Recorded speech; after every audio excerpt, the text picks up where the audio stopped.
Today, I am joined by actress Emma Leah Golding, who play who plays Megan in The Remote Office. How you doing, Emma? I'm good. How are you? I'm really good because this is something that you don't like to do at all, and that makes me super excited that we're having a cast interview, and you're gonna hate every second of it. Thanks. I'm just really No, bad at them. I'm just waffle, so no, put you're me in. gonna have a great time, and it's gonna be fantastic, and people are gonna love it. So tell us a little bit Cliff Notes version of sort of who you are and sort of your journey as an actress, and then maybe move from there on to the Megan character, and just I guess let people know a little bit about like who is Megan? What is she about? Okay, yeah. So I'm an actor born and raised in Leeds. I have sort of mixed heritage, so Middle Eastern and Polish as well. Um, my journey as an actor, I trained at the School of the Arts in the University of Northampton. I did an acting degree. God, I graduated in 2012 now, which it doesn't seem like that long ago, but it is a really long time ago now. And Almost a then decade. yeah, almost a decade now. Um, been kind of working constantly as an actor since then, obviously doing other jobs in between because that's a jobbing actor. Mhm. Um, but I used to work quite a lot on Emmerdale. I was a kind of recurring nurse character that came back. Had a job on Corrie as well, which was really, really cool. And then, yeah, doing things like this, which has been an amazing opportunity, especially in lockdown, to get to meet new people and do some really nice collaborative work. It's been amazing. Um, Just so, keeping busy. I think that was the yeah, ethos of this. Just keeping a little less insane during the insanity and having yeah, something to do and for actors to feel like they were still stretching that muscle even if over Zoom, I think has been good for us all. So yeah. that was kind of the point behind it way back when. Yeah, definitely. And actually, I think it really helped me because so many things have moved on to Zoom now. It sort of helped me stretch that muscle because I've never worked online before as an actor. It was never really something you have to do normally as an actor. You're in person, so it was a good learning experience as well as We'll having. get to some of the technical stuff around that because I like to ask people about what that was like as an experience to act on Zoom and sort of how that journey went when we did this. But just before we do, let's give people a little bit of an intro into who Megan is as a character, and how is she similar to you? How is she different to you? And what's she all about? Yeah. So Megan is really new to the company. She's only been there, I think, about 3 weeks. She starts off quite timid. She's kind of finding herself. As with any new job, you don't want to rock the boat. You want people to like you, which is a massive trait that I have as well. I don't know whether that's a flaw or not that you want people to like you. I It don't could think it's a be. flaw. I don't think it's a flaw to want people to like you. I think it's when it becomes at the expense of yourself. Yeah, definitely. And I think that's a line she's learning to tread because I think at first she very much probably would do anything anybody told her to do. She's a real yes, oh, I'll do anything to please you. But as time goes on, she really starts to find her voice, which is what I love about her because you just get to see the side of Megan where she kind of unleashes herself a little bit and shocks people, which I think is really cool. She goes on a really nice journey. Yeah, we spoke about her initially, I think, before we started filming and as I was writing it. And one of the things we made real clear was a lot of the characters are quite free with their vocabulary. Mm, And, they have their own in words and slang, or they might swear quite freely. And that's very par for the course in any company. Like, anyone that's worked in an office or some kind of company would know that behind the four walls, that's just kind of the banter that goes on. yeah. But it was very, I think, key in telling that for the Megan character, she didn't feel comfortable doing that at the beginning. Yeah. Not that she wasn't someone that didn't swear, it's that she didn't feel like it was the right thing to do in this world. Yeah. And then maybe over time, we see that she sort of becomes a bit more part of that and she feels much more comfortable integrating herself in the office banter and the jokes and occasionally sort of being a bit more free with her vocabulary and Yeah. that was the visual or the not visual but the linguistic reflection of her transition, I guess, and her character evolution. Yeah, and I think what's really key about it is that it was always in there. She's not a wallflower, No. She isn't a timid little sheep, but I think it is that, oh, it's a new place. I'm not sure if it's my place to say all of these things, and I want to join in, but I don't know if I'm in the crowd. A bit like school. It's a bit like school, isn't it? Where you want to fit in, but you're not sure that you do. You're always on the outside, and that's what I liked about her. She kind of found her voice, and it wasn't something that she had to force. She didn't have to force herself to fit in. Like, she has a really cool personality. It just needed time to come out. Yeah, and maybe feeling a bit comfortable around all these new people and knowing them, which is that thing of starting any new job anywhere, right? Like you sound out with people a little bit. Yeah, and you can see that people already know each other, and you don't want to sort of interrupt those relationships. And you're like, how do I make friends? And it is like being back at school when you join a new company. Yeah, all over Zoom during a pandemic, and I think that's there'll have been people all over the world who will have started new jobs and they won't have even till this day met the people that they're working with, and so that was a big thing to have her character be a reflection of that, right? Like she is sort of an homage to anyone that started a new job anywhere and had to do it over Zoom in this last 12 to 18 months. And what's that like? And is it weird or can it be awkward? And when is the moment where you fit in? Yeah. And so when this first kind of came up for you as a thing to get involved with, what was your initial perception of what it would or could be versus now, however many months on? Like honestly, and if the answer is I thought it was going to be a fucking sack of shit, that's cool. Like that's cool because I didn't know, and maybe like I had thoughts of that at the beginning too, and I'm the one that wrote it. So I'm just curious, like what was the initial impression, and where did you think it was going to be? And now having done it, how has that changed? Okay. I didn't think it was going to be as big as it ended up being, because we were going on our lockdown walks because we live really near each other, and yeah, you kind of approached me about it and we started chatting, and I guess I just didn't know how big it was going to be in terms of the cast size, the fact that people from New York are doing this, LA, London, Leeds is, the reach. I don't think I had a perception of that at all. But I know you, and I know you're a great writer, and I know you're a great filmmaker. So I didn't pay her to say that. That was a really great plug. No, I know your caliber, so I wasn't ever worried that it was going to be crap. I think I just didn't realize how big it was going to be. I don't mean in terms of like, fancy production values and all. No, it's not got that. No. Yeah, I don't think we did either though, because I think the original thing in my mind was let's just improv some stuff and improv all of it. And then I realized that wouldn't work because the feedback from everyone was it still needed some kind of structure. Yeah. Which basically by default meant we needed a script, which by default meant someone had to write the script. But then the script became much bigger than what I even thought. And now we've ended up with like 12 episodes that run at 15 minutes. And effectively it is like a 12 episode sitcom. Yeah. Never the intention. Yeah. Like also, not at all. I think that's because you've got a really great group of actors. Like Sure. Including myself in that. No. But I think, you've got together such a good cast that actually your ideas have been taken with and run with in some ways as well, haven't they? Like everyone's added their own little bit to it. Because we did improv some bits of the script. We improv quite a bit of it. I mean, the structure was there, and I'd say 80% of it is scripted, but then paraphrased maybe.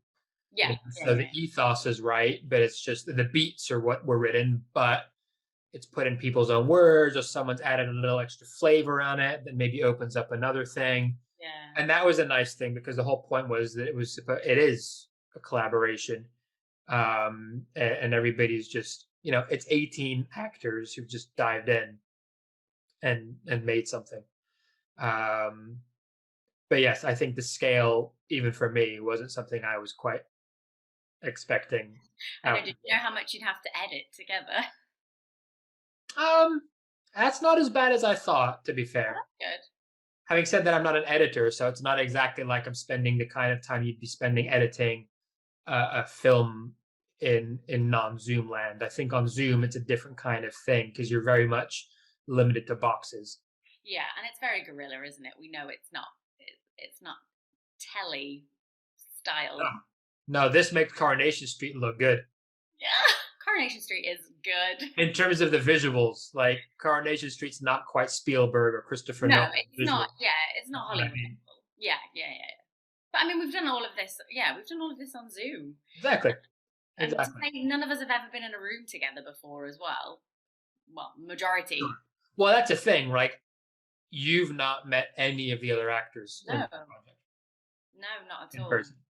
No. And there are some of them that have never met each other. There's other people that know of each other but have never met but connected over this, which is crazy. Yeah, yeah, Because I thought they knew each other. Um, like the only person that has met every single one of them in person is me, because that was the thing, like pulling in people that I know, that I trust, that I know are great actors to then do this. And in many cases, I'd say half the characters were written with those people in mind already. So it's their voice before we even yeah. got to doing it. So Zoom acting, Zoom acting. Yeah. what was that like? What were the things that maybe surprised you about it in terms of maybe even being a bit better than you thought? And then what were some of the things that were just, something that you weren't a fan of because naturally it's such a different medium? How did you find the process? Yeah, so I've done a couple of acting classes as well on Zoom. So I think I was probably a bit more used to it than had I not done those things before, because that did actually really help getting used to the platform. And actually, the surprising thing about doing this on Zoom, doing the acting classes and other things, is that you can still connect with actors. You can still, because all you need to do is listen to each other. So as long as you have a good internet connection and you're not sort of dropping in and out. Maria Lago. Maria Lago. No, don't say that. You'll make her cry. No, Um, she knows. She knows all about it. It's in her interview. We spoke about it. oh, bless her. Yeah, that was fairly traumatic, wasn't it? It She was. did say her answer to this question was that was one of the more stressful periods about Zoom Yeah, for her, but it yeah, worked out, and we made it work for the story. absolutely. And do you know what? That was really great as well. Is this script was flexible, so and we were all flexible. So if someone's internet dropped out, that happens in real life, and everyone kind of went with it. And again, I suppose that's another thing about working on Zoom that I kind of enjoyed the process of, was that we all just went with it. So Mhm. if things went wrong, you didn't have to panic about it. Obviously, in that moment, it is quite stressful. Um, I guess one thing I hate about Zoom is that you're not near people, so it's the joy of acting for me is being in a room with other people, and you can't do that on Yeah, Zoom. Also, staring at a computer screen, I just get headaches. yeah. But it was during a time where we couldn't be in a room with anybody, let No, alone actors. So and it's like you know what? It was amazing to do this because I just felt like I could connect with people again, and yeah, I hadn't done that in so long. So it was, yeah, that it was. was part of the plan. That kind of comes up in all the interviews, but it was sort of okay. We know we're going to have some sort of restrictions for a while. Mm, Let's just do something and make it feel like we're not completely out of the loop of what we do as actors and creatives. yeah, And I'm glad to hear that that's kind of being a big part of the experience for everybody that's being involved, because that was, from a selfish perspective, for everybody, part of it that you know we felt like we were still acting and actors. yeah. It is a Zoom show. It was nice to have something to look forward to. Hmm. Yeah, it felt like we were meeting a group of like-minded people all the time and kind of making something cool. And if it didn't pull off, no one cared. That was the That's nice. the deal. There's no preciousness with this at all. We've done it. We're putting it out. Let's see what happens. And some people will like it and some won't. I think my view with this is that it's a character-driven piece, and that a lot of the characters are really strong, and every single one has their own arc and journey, even if it's some have more screen time than others. But I think that people who watch it will hopefully find their favorites. I'd like to think, and relate to the different ones based on their lockdown experiences, whether it's, you know, the first job and being, the newbie and having to do that on Zoom, or, being the fiance who's away from her partner and alone with her mom and going through the stress of, not having anyone there to support through a stressful time, or whatever, the mental health of running a company whilst you're burning money, and how do you, all that stuff. Like, all these different characters tap into different parts of what many people have probably gone through. Not to make it sound grandiose, because it's a dark comedy and it's fucking ridiculous. But got something for everybody. Yes, maybe. I am wrapping these up with random quick fire questions, sort of very Jimmy Fallon style, but I'm asking people to answer them as the character. Oh, okay. So, like, how would Megan? I'm not going to ask that question. No. How would Megan answer some of these questions? I am cherry picking a little, because some of them are a bit whack or wouldn't make sense for this. Okay, let's start with this one. Megan, are you competitive? Oh, I guess it depends on the situation. Like, I think I kind of can be sometimes, yeah. But it depends. Yeah, I do have a competitive side. Does it depend on how well you know the person or the people? Yes, but it also depends on how confident I am at what I'm being competitive at. Right. If I know that I'm going to be really good at this, I'm so competitive. If I think I'm going to be terrible at it, I'm like... You don't even engage. I don't even engage, yeah. Gotcha. Yeah. Next one. Is there anyone you regret losing touch with? Oh. This is like the Megan backstory that we haven't written. Yeah. Is there anyone I regret losing touch with? Yeah, actually. When I was at uni, there was... This is you as Megan or you as Emma? No, Megan. I thought we were doing this. Okay, we are. I'm just like, oh, fuck, Megan went to... Okay, let's go. All right. Yeah, Megan went to uni. No, like, I don't know her backstory. I'm learning about it. I'm making this up as I go along, if I'm being honest. Good. But Yeah. we'll go with it. Okay, so when I was at university, there was this guy, and we were really, really good friends first.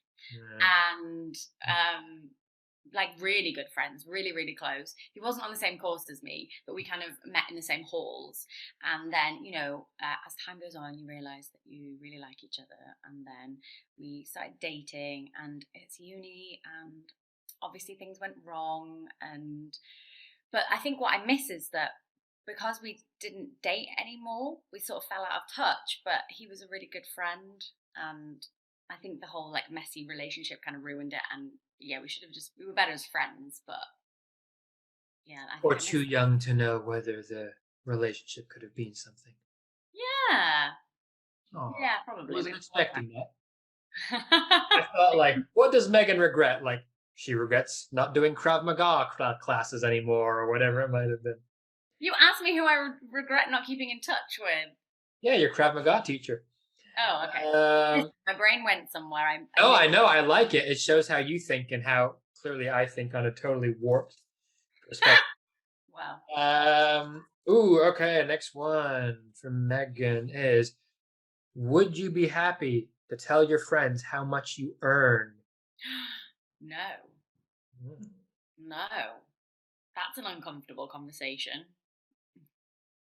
It's interesting because even culturally, I find like in the UK, that's like a big no-no. And say in North America, people are more open to talking about it. Yeah. Really fascinating. You ask someone here, it's like you're asking them, I don't know, to like drown a baby or something. It's like that. No, but it's like that sort of personal to people. Like, that goes along like, don't ask about religion or politics. Yeah. But I think I think it's a personal thing, but I also think it's a not wanting to offend people. That's a British thing.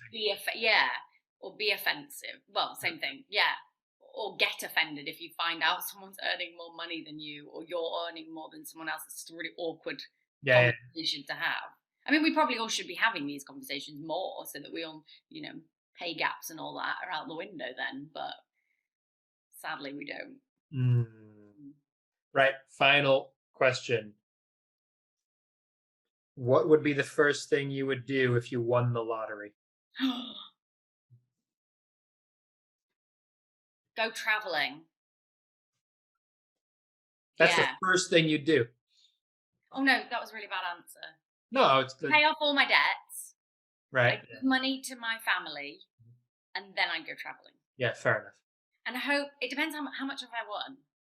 I don't know. I mean, It depends if we're talking like a million. let's assume, based on this, that it's like, you got a jackpot, so it's going to be millions. So like 250 million.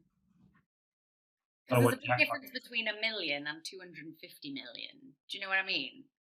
Let's pick a double digits. I don't know, 20 mil. 20 mil. Okay. Well, I definitely pay off any debts.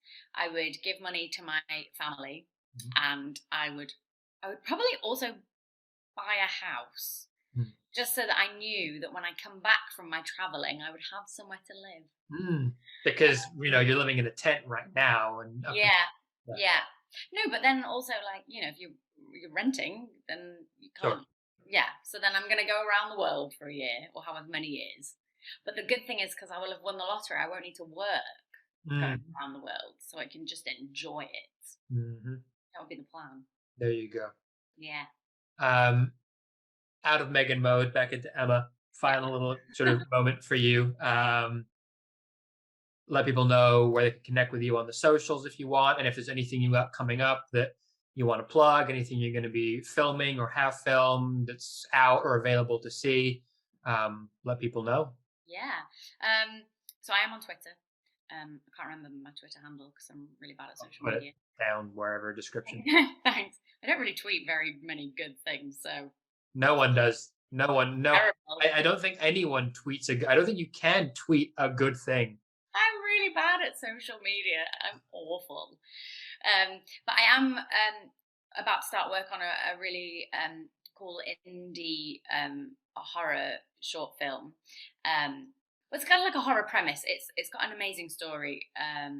It's sort of about the immigration process and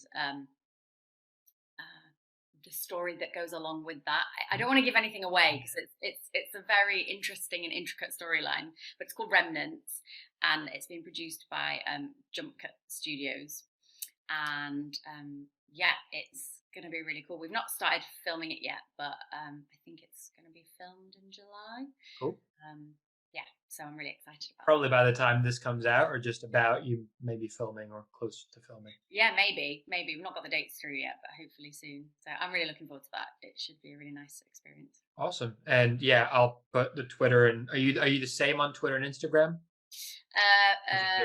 No. Just for fun. Similar, but not. All right. I think one is. Yeah, I can't remember. They're kind of very similar, but then they're not. I'll hunt them down and I'll put all the stuff in the description. And if anybody wants to connect, they can connect and they can see what you're doing with the short film and anything else that comes up in the future.